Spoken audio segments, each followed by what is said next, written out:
امریکی وزیر دفاع لوئڈ آسٹن نے پیر کے روز اسرائیلی حکام سے ملاقاتوں کے بعد کہا ہے کہ اسرائیل کا اپنا دفاع کرنے کے حق کے لیے امریکی حمایت میں کوئی تبدیلی نہیں ہوگی۔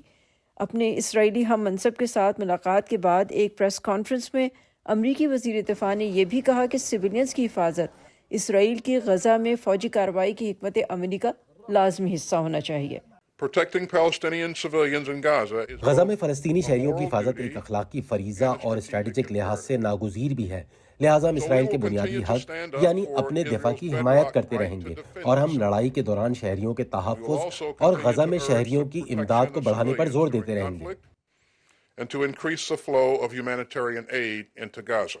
اس سے پہلے گزشتہ ہفتے امریکی قومی سلامتی کے مشیر جیک سلیون نے بھی اسرائیلی حکام کے ساتھ ملاقاتوں میں اسرائیلی حکمت عملی میں تبدیلی پر زور دیا تھا۔ ایک تجزیہ کار نے وائس آف امریکہ کو بتایا کہ ان کا خیال ہے کہ غزہ پر حملوں کی شدت کو کم کرنے کے لیے اسرائیل پر امریکی دباؤ کا اثر پڑے گا۔ میرا خیال ہے کہ اسرائیل شاید جنوری کے وسط میں یا جنوری کے آخر میں بالکل ایسا ہی کرے گا۔ ایک اور تجزیہ کار ان سے اتفاق کرتے ہیں۔ حقیقی معنوں میں اسرائیلیوں کو سمجھنا چاہیے، جیسا کہ صدر بائیڈن سمجھتے ہیں، کہ ہزاروں فلسطینی شہریوں کی المناک ہلاکتیں جاری نہیں رہ سکتی۔ یہ وہی معاملہ ہے جس کی بنا پر اسرائیل کو اپنے دفاع کے حق کی غیر مشروط حمایت حاصل تھی، جو اب اسرائیل کے حملوں کے نتیجے میں اس کے لیے نقصان دہ ثابت ہو رہا ہے۔ تو یقینی طور پر کچھ تبدیلیاں کرنا پڑیں گی، لیکن میرے خیال میں اس معاملے میں توازن قائم کرنا ہی اہم ہے۔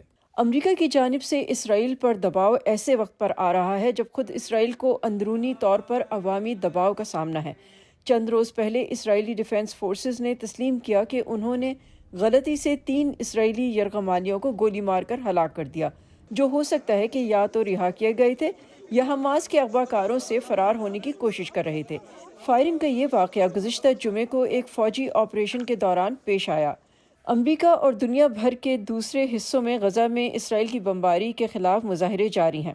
جنگ بندی کا مطالبہ کرنے والے ایسے ہی مظاہرین نے پچھلے ہفتے ریاست پینسلوینیا کے شہر فلاڈیلفیا میں ایک بڑی شاہراہ پر رش کے اوقات میں ٹریفک کو روک دیا تھا۔